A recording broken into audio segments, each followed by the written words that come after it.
Predictable,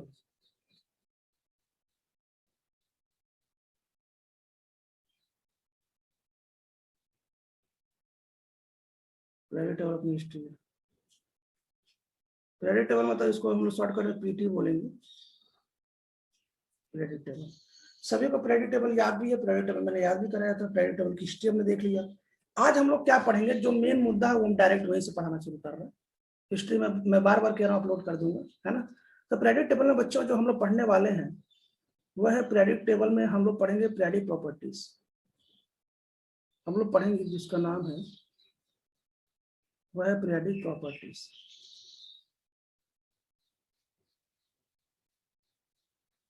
predict properties हम लोग पढ़ने वाले हैं। देखो बच्चों, प्रेडिक्ट का मतलब होता है ना ऐसा कोई चीज जो बार बार रिपीट होता है।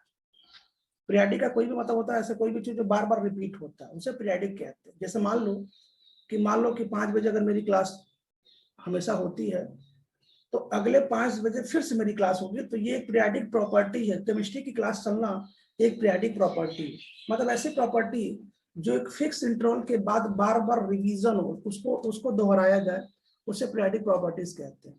तो बच्चों होता क्या है ना कि अपने प्रेडिक्ट टेबल में कुछ ऐसी प्रॉपर्टी है ना जो बार बार दोहराई जाती है, बार बार रिवीजन होती है। वो कौन कौन सी प्रॉपर्टी है, पहले ये बात लिख देता हूँ। मैंने क्या बोला, दोस्त प्रॉपर्टी मतलब ऐसी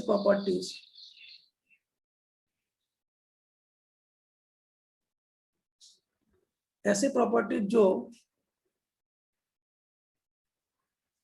है ना विच आर रिपीटेड, जो बार बार रिपीट हो, है ना, विच आर रिपीटेड आफ्टर ए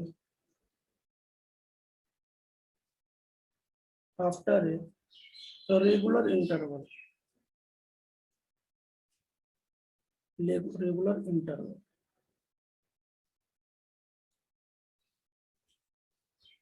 तो बच्चों अगर रेगुलर इंटरवल में कोई भी प्रॉपर्टी बार बार रिपीट होती है उसे पीरियोडिक प्रॉपर्टी कहते हैं। मैं बार बार कह रहा हूँ, जैसे मान लीजिए कि आप कोई भी काम यदि फिक्स इंटरवल पे करते हैं तो वो पीरियोडिक प्रॉपर्टीज है। जैसे मान लो घर पे कोई सामान लाना है, जैसे न्यूज़पेपर मान लो सुबह हमेशा 5 बजे आ जाता है, तो बच्चों न्यूज़पेपर का एक फिक्स इंटरवल है, बार बार वो 5 बजे आपको पेपर ला के देगा, तो ये पीरियोडिक प्रॉपर्टीज, मतलब ऐसी प्रॉपर्टी जो बार बार रिपीट होती है। फिलहाल हम पीरियोडिक टेबल पढ़ रहे हैं, तो पीरियोडिक टेबल में जो भी प्रॉपर्टी बार बार फिक्स इंटरवल में रिपीट होती है हम उसकी बात करेंगे, और उसी को पढ़ना है बच्चों, वही मोस्ट इंपॉर्टेंट है, वही हमारे पेपर में आता है। ध्यान से देखिएगा, है ना। अब पीरियोडिक टेबल हमें क्या क्या पढ़ना है इसके एग्जाम्पल में लिख देता हूँ बच्चों। इसके एग्जाम्पल में हमें एक एक करके पढ़ना है।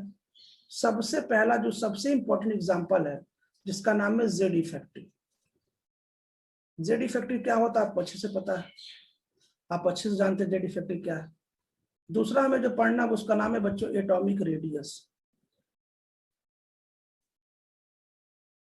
ये हमें पढ़ना दूसरा एटॉमिक रेडियस। एटॉमिक रेडियस हमें सेकंड पढ़ना है, स्पेलिंग सही करना। अच्छा एक एक करके मैं सब बताऊंगा ना, ध्यान से एक एक करके देखना है क्योंकि सब इंपॉर्टेंट है।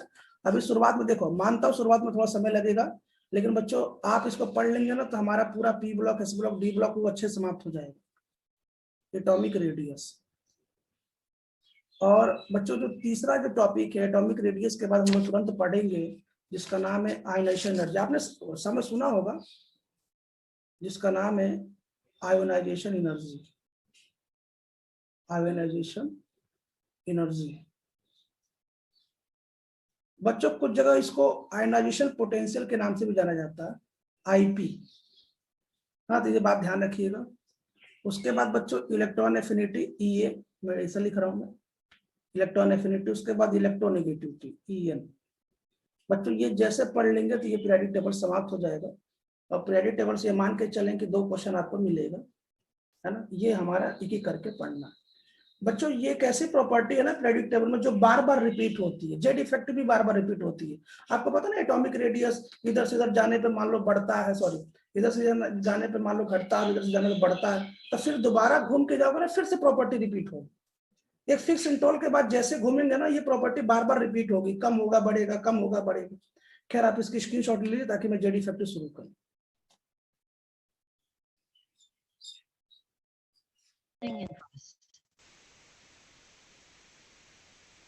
बच्चों में जेड इफेक्टिव शुरू कर रहा हूँ, है ना। जेड इफेक्टिव क्या होता है, ध्यान सुनिए, इसको हटा के।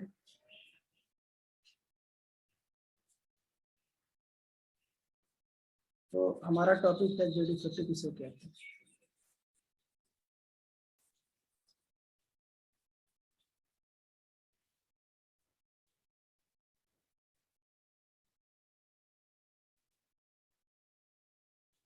जरा देखो बच्चों, स्टार्ट करते हैं सबसे पहला टॉपिक। पहले आज इसको हम लोग ध्यान से समझेंगे। देखो बच्चों, जो आप लोग सुनते हैं ना कि लेफ्ट टू राइट जाने पे कांस्टेंट होता है, टॉप टू बॉटम जाने पे ऐसा होता है, आज हम लोग, मैं आज आपको पूरा डिटेल बताने वाला हूँ वास्तव में ऐसा क्यों होता है। क्यों? क्योंकि आपको भी पता है कि जिसको जेड इफेक्टिव अच्छे से आ गया वो बाकी सभी टॉपिक को अच्छे से समझ लेगा। तो मैं पहले हेडिंग लिख रहा हूँ। आपने सुना होगा स्क्रीनिंग इफेक्ट, मैंने बहुत अच्छे से इफेक्ट कर दिया, स्क्रीनिंग इफेक्ट।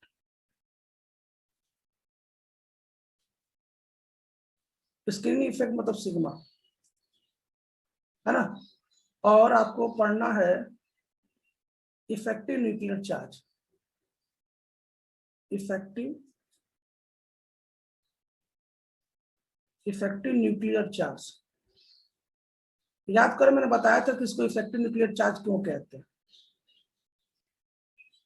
मैंने बताया था कि ये जो जेड इफेक्टिव है इसका पूरा नाम होगा इफेक्टिव न्यूक्लियर चार्ज, मैंने बताया था।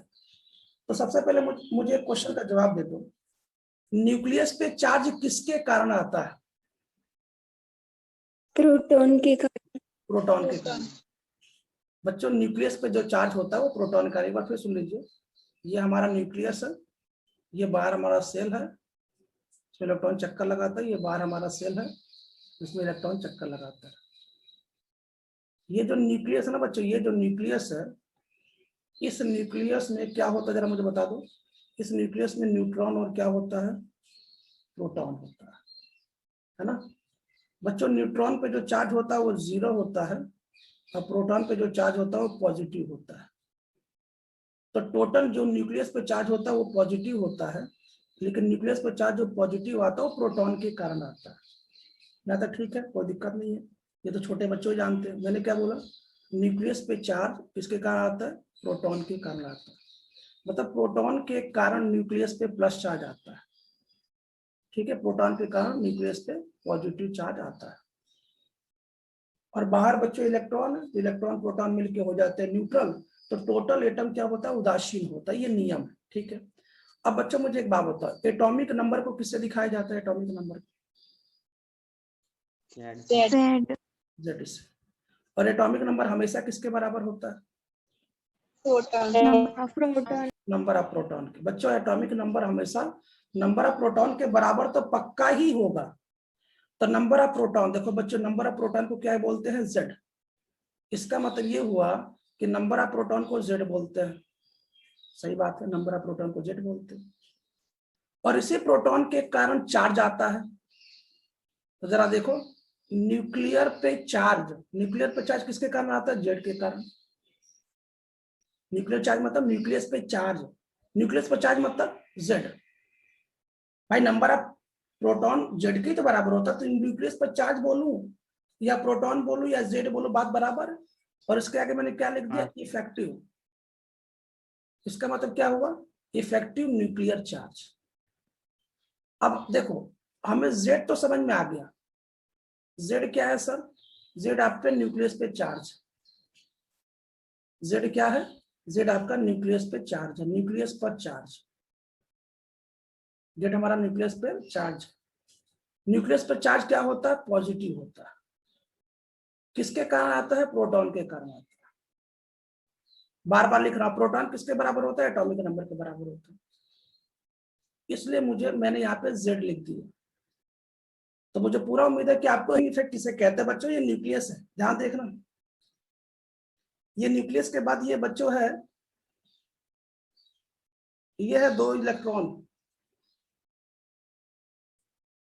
इसके बाद मैं आपको थोड़ा सा जल्दी बताऊंगा स्क्रीन इफेक्ट के बारे में, बहुत डिटेल नहीं बताऊंगा, क्योंकि ऑलरेडी मैं बता चुका हूँ, ये रिवीजन क्लास है इसलिए मैं कह रहा हूँ। ऑलरेडी मैं आपको बहुत डिटेल क्लास में पढ़ा चुका हूँ। ये बच्चों ये इलेक्ट्रॉन है। तो मैं आपको सबसे पहले बता दूं कि हम लोग सबसे बाहरी इलेक्ट्रॉन की बात करेंगे। ये जो न्यूक्लियस है ना, ये न्यूक्लियस, इस न्यूक्लियस की जो बात हम लोग सबसे आउटर इलेक्ट्रॉन के बारे में करेंगे।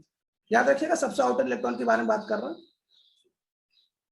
तो बच्चों ये न्यूक्लियस क्या चाहता है कि मैं सबसे बाहरी इलेक्ट्रॉन को खींच के लाऊं, है ना। अगर किसी ने वो मूवी देखी है ना, क्या बोलते हैं, जो अवेंजर मूवी आती है, अवेंजर, अवेंजर जो हॉलीवुड की कई पार्ट में बना हुआ है, तो उस अवेंजर में ना जो कैप्टन अमेरिका रहता है उसके पास एक सिल रहता है, अरे गोल एक तस्तरी टाइप का रहता है ना जिस पर रोटी बनाया जाता है, वो थोड़ा सा उसका बड़ा रहता है, उसको पकड़ लेता है ना, तो बीच में ना उस स्क्रीन का काम करता है, स्क्रीन का। देखा हो ना अवेंजर का, जो जो अवेंजर वाला जो रहता है ना। तो बच्चों आप मेरी बात ध्यान सुनिएगा। तो ये जो न्यूक्लियस है ना, ये न्यूक्लियस चाहता है कि मैं आउटर मतलब बाहरी इलेक्ट्रॉन को अपनी तरफ खींच के लाऊं, ठीक है। लेकिन इसके जो अंदर जो इलेक्ट्रॉन बैठे हुए हैं ना, ये अंदर वाले इलेक्ट्रॉन, ये अंदर वाले इलेक्ट्रॉन इस इलेक्ट्रॉन को धक्का देंगे, मतलब ये खींचने से बचाएंगे, ये इसको दूर भगाएंगे, ये इलेक्ट्रॉन खींचने से बताएंगे, इसको दूर भगाएंगे। भाई अंदर वाला न्यूक्लियस उसको खींचना चाहता है, लेकिन अंदर के सेल में जो इलेक्ट्रॉन होंगे उसको दूर भगाना चाहता है। तो वास्तव में ये जो अंदर के जो इलेक्ट्रॉन है ना, अंदर के इलेक्ट्रॉन, ये जो यहाँ पे देखो, ये अंदर के जो सेल के जो इलेक्ट्रॉन है, ये स्क्रीन की तरह काम कर रहे हैं। स्क्रीन मतलब ये आउटर इलेक्ट्रॉन और न्यूक्लियस के बीच में एक सुरक्षा कवच की तरह काम कर रहा है। ये न्यूक्लियस के इलेक्ट्रॉन को खींचने से बचा रहा है। तो बच्चों इसी इफेक्ट को स्क्रीनिंग इफेक्ट कहते हैं। इसी इफेक्ट को क्या कहते हैं? स्क्रीनिंग इफेक्ट कहते हैं। मेरी बात ध्यान सुनिएगा, ये जो इलेक्ट्रॉन इलेक्ट्रॉन को रिपल्सन हो रहा है ना, इलेक्ट्रॉन इलेक्ट्रॉन रिपल्सन, ये जो इलेक्ट्रॉन इलेक्ट्रॉन रिपल्शन हो रहा है बच्चों ना, इसी को सिग्मा कहते हैं। क्यों? क्योंकि वास्तव में यही स्क्रीन की तरह काम कर रहा है। किसके बीच में स्क्रीन की तरह काम कर रहा है?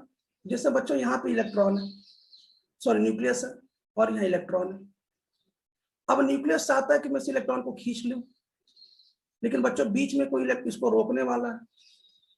ये चाहता है, ये न्यूक्लियस चाहता है कि मैं इस इलेक्ट्रॉन को अपनी तरफ खींच के लाऊं, लेकिन उसके बीच में देखो ये स्क्रीन बन चुका है ना। कौन सा स्क्रीन बन चुका है? इलेक्ट्रॉन इलेक्ट्रॉन का रिपल्शन। और इसी इलेक्ट्रॉन इलेक्ट्रॉन को रिपल्शन को बोलते हैं सिग्मा। बहुत सिंपल सी बात है यार।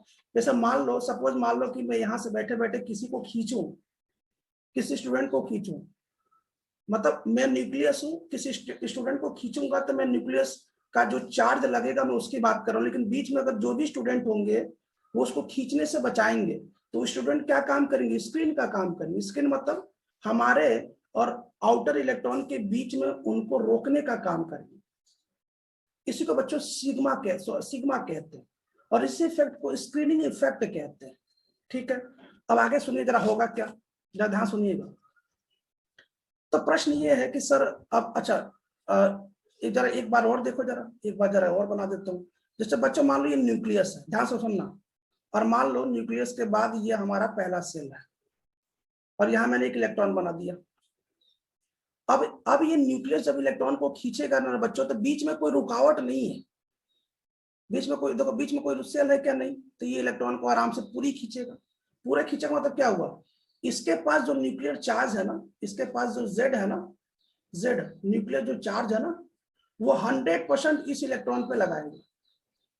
मान लो कि इसके पास 50 प्रोटॉन है, मान लो, सपोज एक बात कह रहा हूं, मान लो इसके पास 50 प्रोटॉन है, तो बच्चों ये 50 प्रोटॉन के साथ इलेक्ट्रॉन को खींच लाएगा। तो इस केस में ना, इस केस में जो जेड है ना, जो एटॉमिक नंबर है ना, वो आपके जेड इफेक्टिव दोनों बराबर हो जाएंगे। लेकिन बच्चों आप सोचो, अगर इसके पास अभी 50 प्रोटॉन है, सपोज अभी 50 प्रोटॉन है, तो बच्चों 50 प्रोटॉन के साथ इसको नहीं खींच सकता। क्यों? क्योंकि बीच वाले इलेक्ट्रॉन इसको खींचने से इसको रोकेंगे। तो मान लो इसके पास 50 प्रोटॉन है, तो बेचारा 5 प्रोटॉन तो जो बीच में जो इलेक्ट्रॉन इलेक्ट्रॉन के बीच में जो धक्का हुआ उसमें काम आ जाएंगे। तो वास्तव में कितने प्रोटॉन हुए? 45 प्रोटॉन। अब यही 45 प्रोटॉन बच्चों आउटर इलेक्ट्रॉन को अपनी तरफ खींचने में काम आएंगे। तो वास्तव में इसके पास जेड कितना था? 50। लेकिन क्या ये 50 प्रोटॉन के साथ आउटर मोस्ट इलेक्ट्रॉन को खींच पाया? नहीं। कितने इलेक्ट्रॉन से खींच पा रहा है? ओनली 45। तो बच्चों इसी को तो कहते हैं जेड इफेक्टिव। जेड इफेक्टिव मतलब वास्तव में न्यूक्लियस पे वह चार्ज। वास्तव में क्यों बोल रहा हूँ? क्योंकि इसके पास टोटल तो मान लो 50 थे। क्या ये 50 के साथ बाहरी इलेक्ट्रॉन को खींच पा रहा? नहीं। क्यों? क्योंकि अंदर वाले इलेक्ट्रॉन खींचने से बचा रहा है। तो भाई अंदर वाले इलेक्ट्रॉन को भी तो मैनेज करने में काम आएगा। तो मान लेता हूँ 5 प्रोटॉन अंदर वाले इलेक्ट्रॉन को मैनेज कर लिया, तो बच्चों वास्तव में तो इसके पास 50 इलेक्ट्रॉन थे, 50 प्रोटॉन थे, सॉरी 50 न्यूक्लियस पे चार्ज थे, लेकिन रियल में आउटर इलेक्ट्रॉन को खींचने में कितने काम आ रहा है? केवल और केवल 45। तो बच्चों इसका जेड इफेक्टिव हो जाएगा 45। इसका जेड इफेक्टिव क्या हो जाएगा? 45। तो बच्चों जेड इफेक्टिव हमने कैसे निकाला, जरा बताओ मुझे, जेड इफेक्टिव कैसे निकाला? देखो जरा, जेड इफेक्टिव निकालने का तरीका क्या है? जेड इफेक्टिव निकालने का तरीका ये है, सबसे पहले पता करो कि वास्तव में इसके पास कितने प्रोटॉन थे, मतलब इसका जेड कितना था, ठीक है। उसके बाद क्या करो ना, जो बीच में जो रुकावट है सिग्मा, उसको माइनस कर दो। बात समझ में आ रहा है कि नहीं समझ? मान लो इसके पास 50 प्रोटॉन था, ठीक। अब 5 प्रोटॉन तो इसको माइनस करने में लग गए, तो वास्तव में इसका जेड इफेक्टिव कितना हो गया? 45। मतलब क्या हुआ, न्यूक्लियस रियल में 45 प्रोटॉन के साथ आउटर इलेक्ट्रॉन को खींच रहा। समझ में आ रहा है कि नहीं समझ में आ रहा?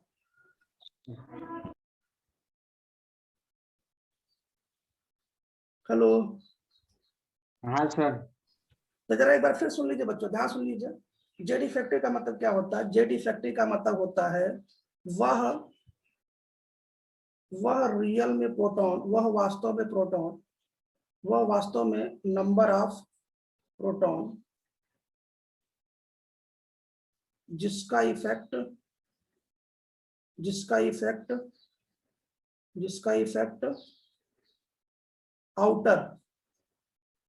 आउटर इलेक्ट्रॉन पर शो होता है।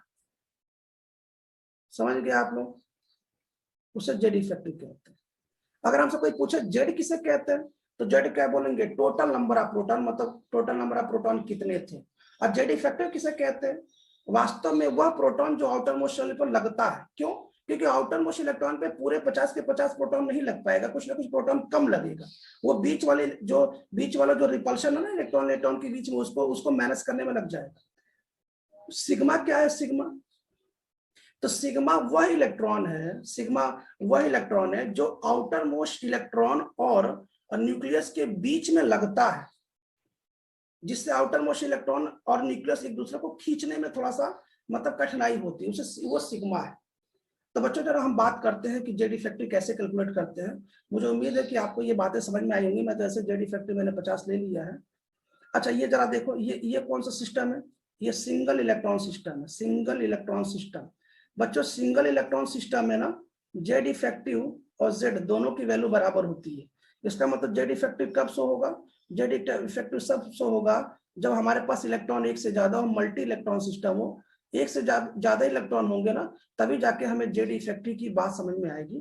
क्योंकि एक इलेक्ट्रॉन न्यूक्लियस उसको आराम से खींच लाएगा, तो उसका जेड और जेड इफेक्टिव दोनों बराबर होंगे। ठीक है, इसकी जल्दी से फोटो ले लो ताकि हम बात करें।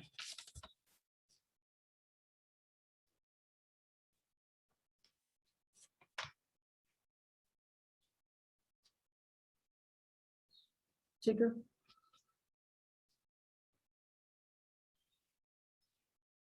इसको हटाते हैं। जरा सब लोग ध्यान सुनिएगा ना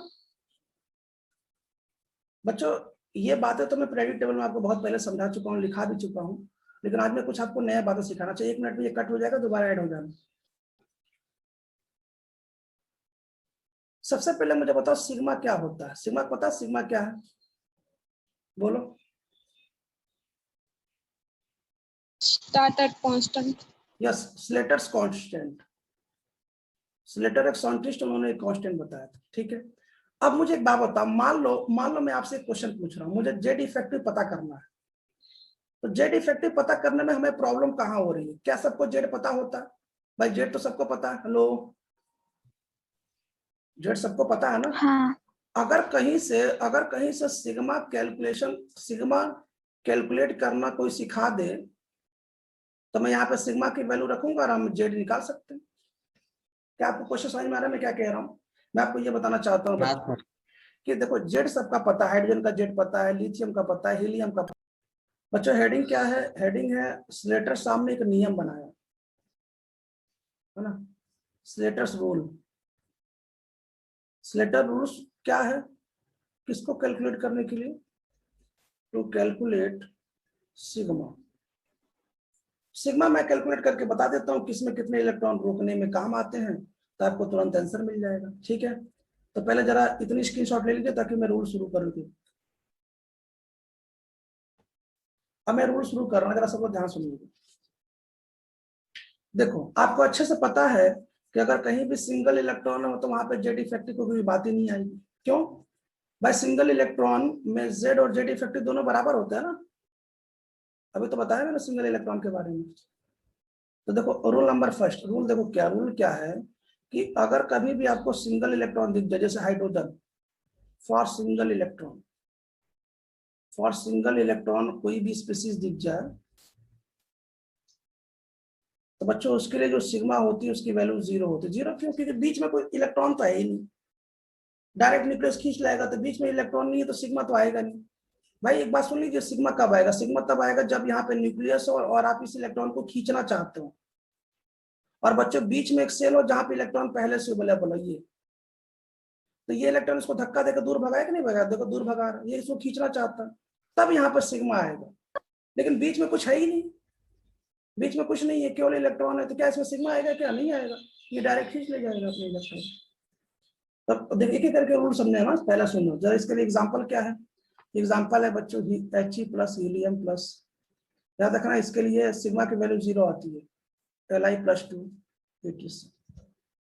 ठीक है, चलो दूसरा क्वेश्चन देखते हैं, मतलब रूल नंबर 2। सिग्मा फॉर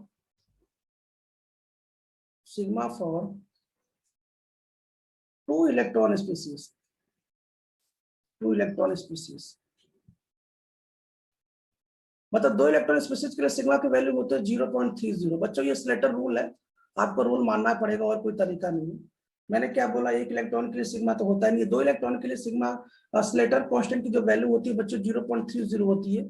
इसके एग्जांपल सुन लो। हीलियम कितने इलेक्ट्रॉन है? 2, इसके लिए स्लेटर कांस्टेंट कितना लगाएंगे? 0.30। Li+ के लिए कितना लगाएंगे? 0.30। ये राइट है ना। क्वेश्चन सॉल्व कर लोगे ना? चलो बताओ मुझे। चलो ओके, क्वेश्चन सॉल्व करो। जेड इफेक्टिव सिग्मा के लिए कितना आएगा बताओ तो? हीलियम के लिए कितना आएगा? हीलियम के लिए जेड इफेक्टिव बोलो कितना आएगा? फॉर्मूला क्या होता है? Z minus sigma. जेड कितना हीलियम का? 2। और 2 इलेक्ट्रॉन के लिए रूल में भी मैंने क्या बताया? 0.30। कितना आएगा? कुछ तो बोलो। 1.7। समझ गए ना कैसे कैलकुलेट करना है ना? अच्छा हाँ अगर मैं सर। इसके लिए पूछूंगा तो जेड और जेड इफेक्टिव दोनों बराबर होते हैं। बच्चों ये 2 रूल हो गया है ना। अब रूल जरा इसकी स्क्रीनशॉट लो, तीसरा रूल समझाता हूँ।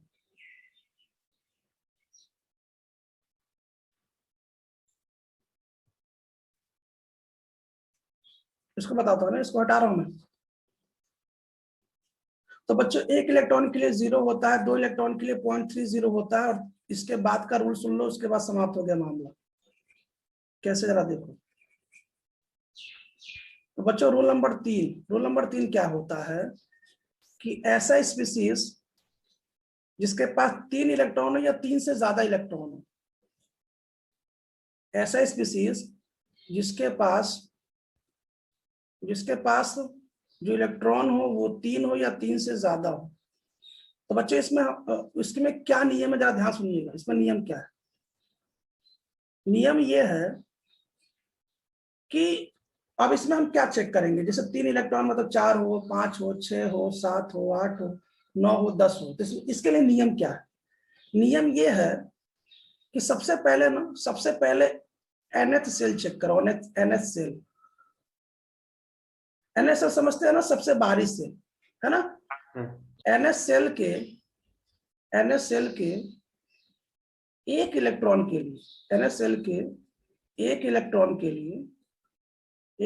के लिए जो सिग्मा की जो वैल्यू होती है बच्चों वो 0.35 होती है। मैंने nth की बात की, अगर 2 इलेक्ट्रॉन होगा तो 0.35 इंटू 2, nth की बात कर रहा हूं, सबसे आउटर मोस्ट शेल।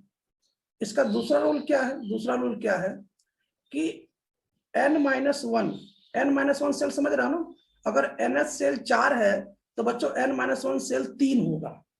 तो आपको क्या करना है, n-1 सेल देखना है, और उसमें जब देखोगे तो उसमें 1 इलेक्ट्रॉन की मैं बात लिखूंगा, बाकी अगर इससे ज्यादा होगा तो आप देख लीजिएगा। बच्चों उसके लिए सिग्मा की वैल्यू होती है 0.85। अभी मैं क्वेश्चन सॉल्व कराऊंगा, केवल आप सुनिए। और बच्चों इसी में तीसरा रूल क्या है कि इसके बाद के कोई भी सेल हो, मतलब n-2 सेल हो, n-2 सेल के लिए 1 इलेक्ट्रॉन के लिए, और उसके बाद का कोई भी इनर सेल हो, एनी एनी, यहां लिख देता हूं, any inner cell, any inner cell, ठीक है, एनी इनर सेल, उसके लिए बच्चों सिग्मा की वैल्यू 1 होती है। ये लॉ है। एक बात और सुनो, ध्यान से सुनना, नोट डाल के लिख रहा हूं, ध्यान सुनिएगा। पहले मैं एक डायग्राम बना दूं। देखो बच्चों, ये न्यूक्लियस है, ये पहला सेल है, ये दूसरा सेल है। मान लो न्यूक्लियस के पास ऐसे 2 इलेक्ट्रॉन है और इसके पास 1 इलेक्ट्रॉन है, तो मैं जेड इफेक्टिव किसमें चेक कर रहा हूँ? सबसे आउटर मोस्ट शेल मैंने इसमें चेक कर रहा हूँ ना, देखो ना, इसी पे चेक कर रहा हूँ ना।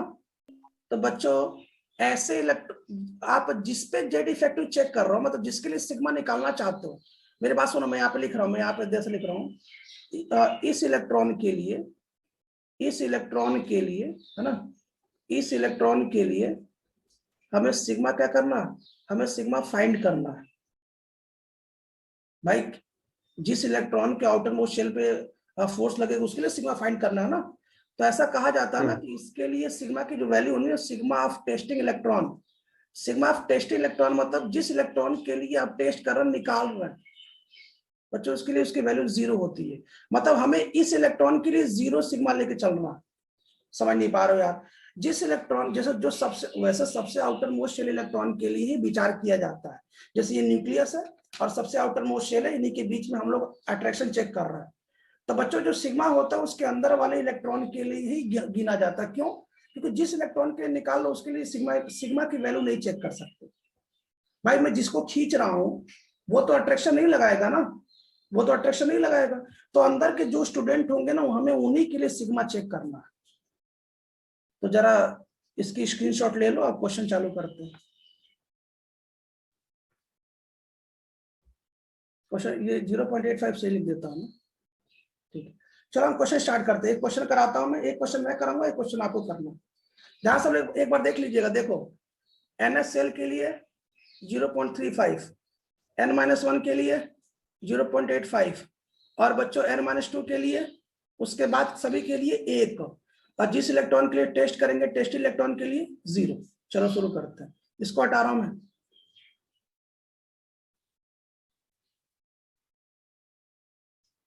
देखो बच्चों ध्यान से देखना ना, कुछ क्वेश्चन सॉल्व करते हैं। एक क्वेश्चन मैं सॉल्व कर रहा हूं, बाकी क्वेश्चन आपको सॉल्व करना है। तो एक तरीका मैं सिखा रहा हूं, देखो मैं सबसे पहले तरीका बता रहा हूं जिसका नाम है बोरान। बच्चों बोरान का मान लो 5 होता है, 5 मतलब इसका जो नंबर ऑफ इलेक्ट्रॉन है वो 3 और 3 से ज्यादा है। तो सबसे पहले क्या करोगे, इलेक्ट्रॉनिक कॉन्फ़िगरेशन बनाओगे 1s2, 2s2 और 2p1। अब मुझे बताओ टेस्टिंग इलेक्ट्रॉन क्या यही है? क्या यही इलेक्ट्रॉन टेस्टिंग है सबसे आउटर वाला? अरे कुछ हाँ सर। ये हमारा टेस्टिंग इलेक्ट्रॉन है। तो बच्चों इसके लिए सिग्मा की वैल्यू कितनी लेनी है हमें? 0। मतलब इसके लिए सिग्मा की वैल्यू लेनी ही नहीं, याद रखना। इसके लिए सिग्मा की वैल्यू, अरे यार किसी न किसी इलेक्ट्रॉन के लिए तो हम टेस्ट करेंगे ना बच्चों। अब जरा आगे देखो क्या करना है। तो सबसे पहले टेस्टिंग इलेक्ट्रॉन आप ले लिए। टेस्टिंग इलेक्ट्रॉन एक ही लेना है, ये बात याद रखिएगा। ये कौन सा सेल है बच्चों? ये एनएस सेल है। और ये कौन सा सेल है बच्चों? n-1। चलिए हमें सिग्मा कैलकुलेट करना है ना, हमें सिग्मा कैलकुलेट करना। चलो सिग्मा कैसे कैलकुलेट करते हैं मुझे बताओ। 3 और 3 से ज्यादा इलेक्ट्रॉन के लिए जो nth वाले हैं उनके लिए इलेक्ट्रॉन, एक इलेक्ट्रॉन की वैल्यू कितनी होती है? 0.35। 0.35। तो कितने इलेक्ट्रॉन यहाँ पे दिख रहा है? 2। मात्र 2। 2। वैसे दिख तो 3 रहे हैं बच्चों, लेकिन जो तीसरा इलेक्ट्रॉन है वो टेस्टिंग इलेक्ट्रॉन है, उसी के लिए तो हम टेस्ट कर रहे हैं, उसी के लिए सिग्मा और सिग्मा की वैल्यू निकाल रहे हैं। तो टेस्टिंग इलेक्ट्रॉन के लिए सिग्मा नहीं चेक करना। तो यहाँ पे मात्र 2 है, तो क्या लिखना? 2 × 0.35 प्लस। और बच्चों अब इसके लिए निकालना, यहाँ पे कितने इलेक्ट्रॉन है? 2। और सिग्मा की वैल्यू कितना होता है इसके लिए? 0.85। 0.85। कितना आया? समझ में आ रहा है कि नहीं आ रहा? आ गया ना समझ में? अब मुझे बताओ जेड इफेक्टिव की वैल्यू कितनी आएगी, बोलो। जेड माइनस सिग्मा, बोलो जरा। तो जेड कितना है बोरान का? 5। माइनस सिग्मा कितना आया 2.6। चलिए इसकी स्क्रीनशॉट ले लीजिए, एक क्वेश्चन आपको देता है, करके बताइए मुझे। सबको बताना जितने लोग बैठे हैं, एक बार फिर सुन लो, ध्यान सुन लो, एक बार बताता हूं मैं बच्चों। 3 से ज्यादा इलेक्ट्रॉन के लिए है ना, तो जो होता है उसके लिए एक इलेक्ट्रॉन की वैल्यू 0.35 होती है सिग्मा, और n-1 की वैल्यू n-1 की वैल्यू 0.85 होती है, बार बार कह रहा हूं मैं, सिग्मा। और बच्चों इसके बाद के जितने भी n-2 जो भी आपको दिखाई दे उसके सिग्मा की वैल्यू 1 होती है। लेकिन जिस इलेक्ट्रॉन को आप टेस्ट करेंगे ना, टेस्टिंग इलेक्ट्रॉन कोई तो होगा जो सबसे बाहरी वाला, बच्चों उसके लिए हाँ सिग्मा सर। 0 रखनी है, बात ध्यान रखिए। चलिए क्वेश्चन है हमारा कि आपको कार्बन के लिए बताना, जल्दी से बताइए, कार्बन के लिए जेड इफेक्टिव बताना, सिग्मा नहीं जेड इफेक्टिव। तो सबसे पहले सिग्मा निकालो, फिर जेड इफेक्टिव निकालो, जल्दी से बताओ।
चलिए ठीक है, आगे देखें, आंसर आगे सबका।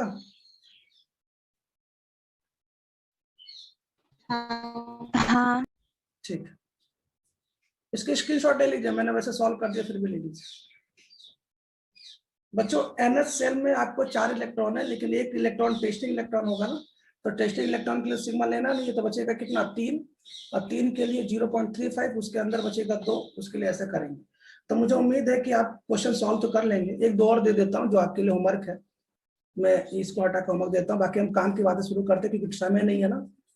मैंने आपको इसलिए बताया ना कि जब मैं आपको बताऊंगा ना कि इधर से इधर जाने पे जेड इफेक्टिव बढ़ेगा घटेगा, तो उस समय अगर आपके मन में डाउट होगा तो सॉल्व करके देख लेना, इसमें क्या है। वैसे बहुत ज्यादा सॉल्व नहीं करना, नाइट्रोजन के लिए एक निकाल लीजिएगा, है ना, नाइट्रोजन के लिए निकाल लीजिएगा, बोरान कार्बन लिथियम 3 हो गया, बेरिलियम के लिए मैं निकाल दिया, बोरान निकाल दिया, बेरिलियम के लिए निकाल लेना, बोरान निकाला था मैंने, कार्बन नाइट्रोजन, ऑक्सीजन के लिए निकाल लेना, और फ्लोरीन के लिए निकाल लेना। चलो सोडियम के लिए मन कर रहा, सोडियम के लिए निकाल लेना। इससे ज्यादा मत निकालना ना, बहुत ज्यादा टाइम पास नहीं करना, ये होमवर्क है, ठीक है। इनके लिए क्या कैलकुलेट करना, सिग्मा कैलकुलेट करना है, और क्या कैलकुलेट करना है, इनके लिए जेड इफेक्टिव कैलकुलेट करना। चलिए फिलहाल जल्दी से नोट कर लीजिए, स्क्रीनशॉट ले लीजिए, इसको हटा दूं।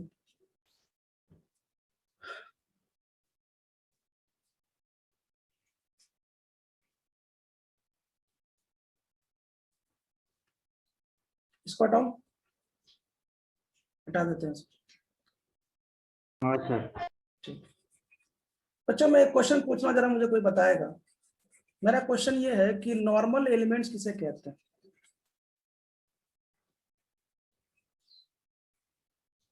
एस और पी ब्लॉक के एलिमेंट। बहुत बढ़िया, गुड। अगर मैं बात करूं नॉर्मल एलिमेंट्स के बारे में बच्चों, तो एस और पी ब्लॉक एलिमेंट्स को नॉर्मल एलिमेंट्स कहते हैं, नॉर्मल एलिमेंट्स।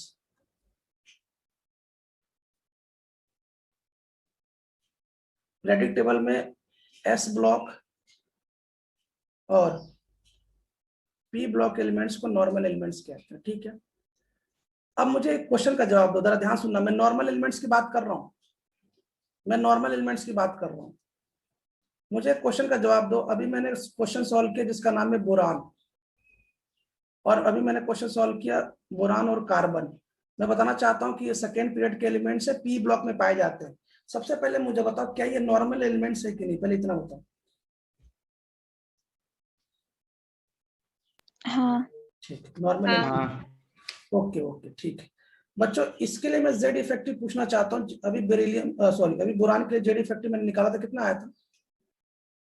2.6। इसके लिए कितना आया था? 3.25। बच्चों मुझे बताओगे कि यहां से यहां पे जाने पे कितना गैप आ रहा है, डिफरेंस कितना आ रहा है? मतलब लगभग 1। वाह, क्या कैलकुलेशन कर रहा, 1। खतरनाक कर रहा, तू तो वाण भट्ट को भी फेल कर देगा। अच्छा वो आविष्कार तूने नहीं किया जीरो का, है? चल बढ़िया है, मतलब 3.25 में 2.6 घटाएगा तो 1 आ जाएगा।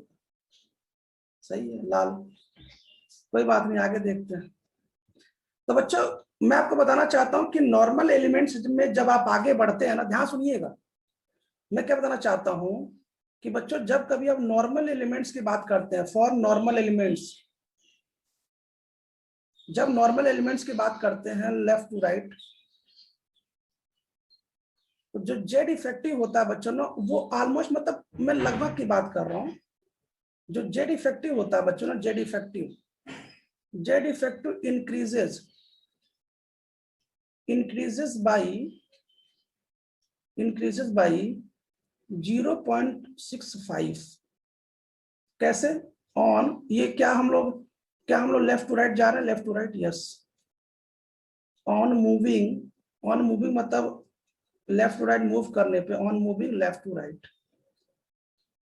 लेफ्ट टू राइट मतलब अगर मैं बात करूं तो लेफ्ट टू राइट केवल और केवल पीरियड में होता है, इन ए पीरियड। देख लो कितना सिंपल सी कहानी है, इसमें कोई बहुत कठिन बात तो नहीं बताया ना कि लेफ्ट टू राइट जाएंगे तो कितना इंक्रीज होगा, 0.65 0.65 का होगा। एक मैंने डेमो जानबूझ के दे दिया, खैर कोई बात नहीं। एक बच्चों एक और बात सुनिए,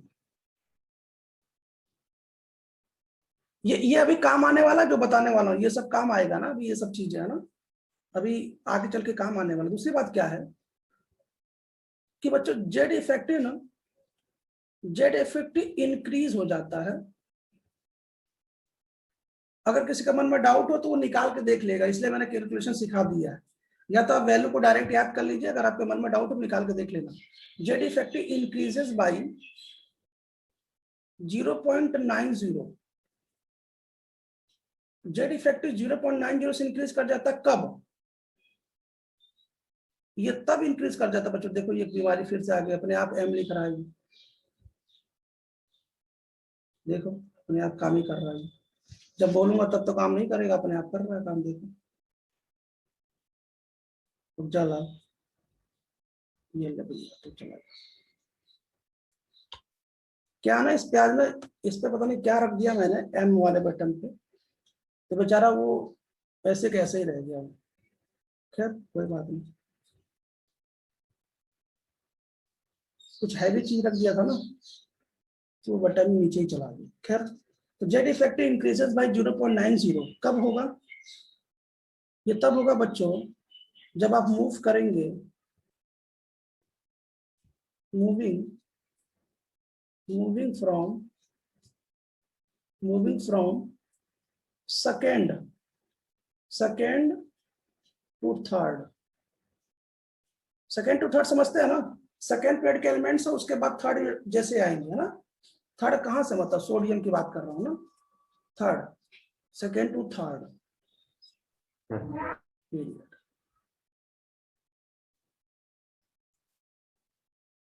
एंड देखो ये चलिए, एंड रिमेन्स जनरली कांस्टेंट। उसके बाद जनरली कांस्टेंट होता है, कांस्टेंट मतलब 0.90 ही आपको दिखाई देगा। मतलब कांस्टेंट मतलब ये हुआ ना कि आप उसके बाद निकालेंगे ना तो आपको ऑलमोस्ट बिल्कुल सेम ही वैल्यू आएगी। जैसे यहाँ पे तो मान लो अलग आएगा ना, 2.6 आया, 3.25 आया, लेकिन बच्चों उसके बाद निकालेंगे तो लगभग उसके बाद आपको लगभग कांस्टेंट मिलेगा, मतलब जेड इफेक्टिव की वैल्यू कांस्टेंट मिलती है। तो याद करो मैंने क्या लिखाया था कि लेफ्ट टू राइट जाने पे जेड इफेक्टिव कांस्टेंट होता है, याद करो, और टॉप टू बॉटम जाने पे याद करो मैंने बोला था जेड इफेक्टिव बढ़ता है। लेफ्ट टू राइट में जेड इफेक्टिव मैंने कांस्टेंट लिखा रखा है, याद आ रहा है कुछ? ऑलमोस्ट कांस्टेंट होता है, हेलो, जनरली कांस्टेंट, हाँ sir. Generally constant after test. मैंने क्या बोला एक बार फिर सुन लो, P2 में जब जाएंगे तो बच्चों 0.65 ये इंक्रीज करेगा, लेकिन बच्चों जैसे P2 से P3 जाएंगे तो 0.90 इंक्रीज कर जाएगा, लेकिन उसके बाद लगभग कांस्टेंट और कांस्टेंट मतलब मान लो इसका सपोज मान लो इसका 2.6, सर एक बात कह रहा हूँ, तो सबका 2.6 या 2.7 इसी के आसपास आता जाएगा, जो भी होगा वैल्यू देख लेना। ये दोनों वैल्यू जरा नोट कर लो, इंपॉर्टेंट।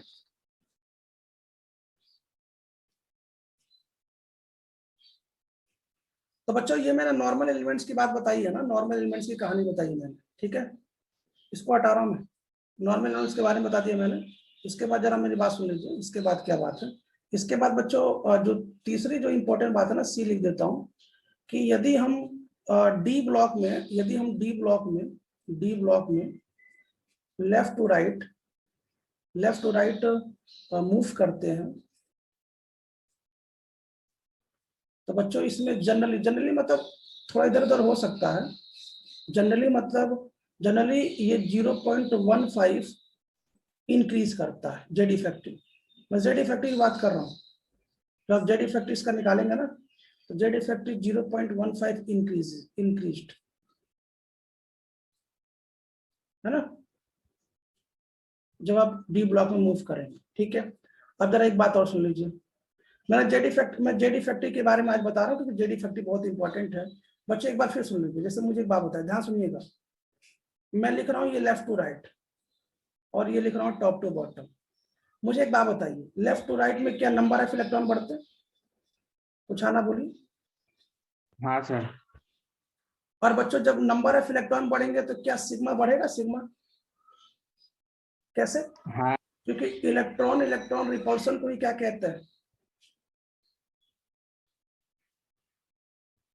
और इसी को तो सिग्मा कहते हैं।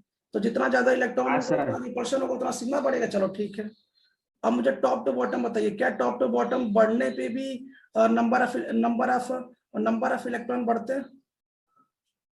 हाँ तो इसमें भी सिग्मा हाँ। बढ़ेगा। हमारा क्वेश्चन है कि लेफ्ट टू राइट जाने पे ज्यादा बढ़ेगा कि टॉप टू बॉटम ज्यादा जाने पे ज्यादा बढ़ेगा?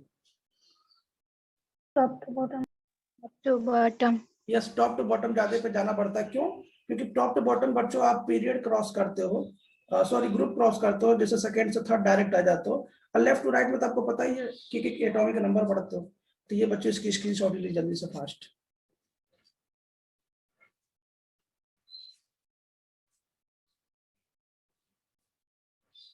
ये मैं जेड इफेक्टिव के बारे में कुछ इंपॉर्टेंट बातें लिख रहा हूँ जो हमारे न्यूमेरिकल में, एक बार फिर सुन लीजिए। जब जैसे जैसे इलेक्ट्रॉन बढ़ेंगे बच्चों सिग्मा बढ़ता है, सिग्मा मतलब इलेक्ट्रॉन रिपल्शन बढ़ेगा। अच्छा, सिग्मा बढ़ेगा तो जेड इफेक्टिव क्या होगा? कम होगा। जेड इफेक्टिव कम होगा। बहुत बढ़िया, जेड इफेक्टिव कम होगा। अभी इसकी जरूरत पड़ेगी, मैं बताता हूँ कैसे। अभी थोड़ा सा दो तीन रूल और सिखा दूंगा।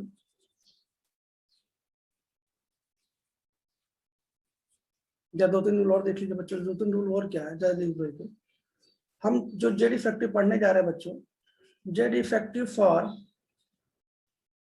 आइसो इलेक्ट्रॉनिक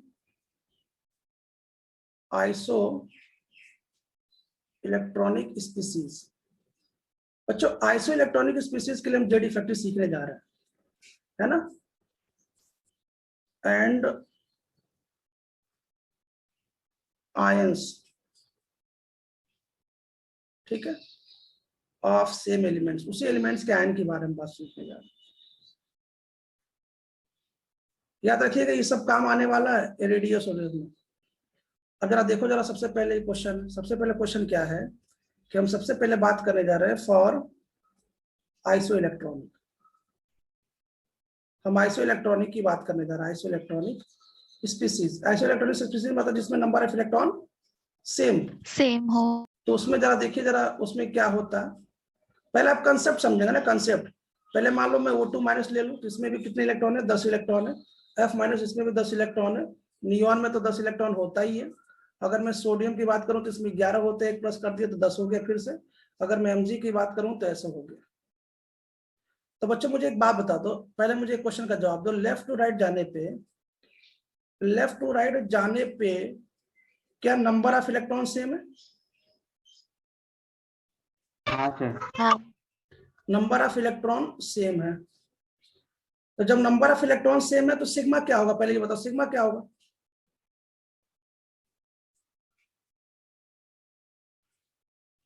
तो सिग्मा तो सेम होगा। अरे यार यार, इलेक्ट्रॉन बढ़ता है तो सिग्मा बढ़ता है ना, लेकिन इलेक्ट्रॉन सेम है तो सिग्मा सेम होगा ना, बस इतना बताओ हाँ ना। हाँ सर। हाँ। लेकिन बच्चों लेफ्ट टू राइट जाने पे एक चीज बढ़ रहा है, जेड बढ़ रहा है कि नहीं बढ़ रहा है? हाँ। हाँ। सर तो मुझे बताओ फॉर्मूला क्या है, जेड इफेक्टिव का फॉर्मूला क्या है? Z minus Z minus sigma. Sigma. बच्चों ये सिग्मा तो कांस्टेंट है, बढ़ नहीं रहा, लेकिन बच्चों यहाँ पे जेड बढ़ रहा है। तो जरा बताओ जेड इफेक्टिव क्या होगा, बढ़ेगा कि घटेगा? बढ़ेगा। बढ़ेगा। बढ़ेगा। अब तो समझ गया ना कि आइसो इलेक्ट्रॉनिक के लिए जेड इफेक्टिव बढ़ता है। हाँ सर। समझ गए कैसे बढ़ता है, कंसेप्ट समझ में आ गया ना कि आइसो इलेक्ट्रॉनिक के लिए जेड इफेक्टिव बढ़ता है। बस ये याद रखना, एक बार फिर सुन लीजिए बच्चों, आइसो इलेक्ट्रॉनिक स्पीशीज के लिए जेड इफेक्टिव बढ़ेगा। याद रखिएगा, हम जेड इफेक्टिव से बहुत सारे क्वेश्चन सॉल्व करने वाले हैं, तो पहले जेड इफेक्टिव अच्छे समझ लेना। देखो यहाँ तक कोई डाउट है तो बोल दो अभी तक। डाउट है? नहीं है? नहीं सर। हाँ, इसको हटाता हूं मैं, इसको हटा रहा हूं मैं। चलिए बच्चों एक हो गया, अब मैं इसको बी क्वेश्चन करने जा रहा हूँ, बी पार्ट करने जा रहा हूँ। अब बी पार्ट पे आप ही बताएंगे, मैं नहीं बताऊंगा। देखता हूँ इसका बी पार्ट कैसे आप समझते हैं, खुद बनाइए। मैं बनाने जा रहा हूँ for ions of same element, मतलब उसी एलिमेंट्स का मैं आयन बनाने जा रहा हूँ, for ions of same elements. याद करिए मैंने क्या बोला था कि हम आइसो इलेक्ट्रॉनिक स्पीशीज के लिए जेड इफेक्टिव पढ़ रहे हैं, और उसी एलिमेंट्स का आयन बनाएंगे, उसके लिए जेड इफेक्टिव, हम 2 जेड इफेक्टिव निकालेंगे। तो जरा देखता हूं आप में से कौन आंसर बताता है। एक बार फिर सुन लीजिए, जैसे जैसे इलेक्ट्रॉन बढ़ेगा बच्चों, उनके बीच में रिपल्शन बढ़ेगा, सिग्मा बढ़ेगा, बस ये बात ध्यान रखिएगा। चलिए, क्या ये एक ही एलिमेंट्स है? क्या एक ही एलिमेंट्स है? क्या ये एक ही एलिमेंट्स है? हाँ क्या एक ही एलिमेंट्स है? चलिए अब मुझे बताइए लेफ्ट टू राइट जाने पे क्या बढ़ रहा है?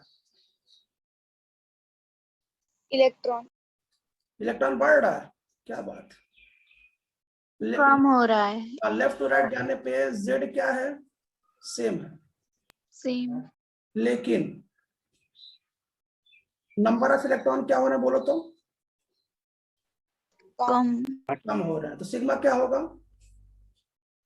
कम। तो जेड इफेक्टिव क्या होगा? कम। ज्यादा।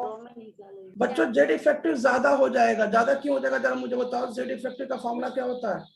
जेड इफेक्टिव का फॉर्मूला होता है जेड माइनस सिग्मा। भाई जेड तो कांस्टेंट है, लेकिन सिग्मा कम हो रहा है, जब ये कम हो रहा है तो ये तो बढ़ेगा ना यार, सिंपल सी बात। हाँ सर। चलो ठीक है, इसकी स्क्रीनशॉट ले लीजिए।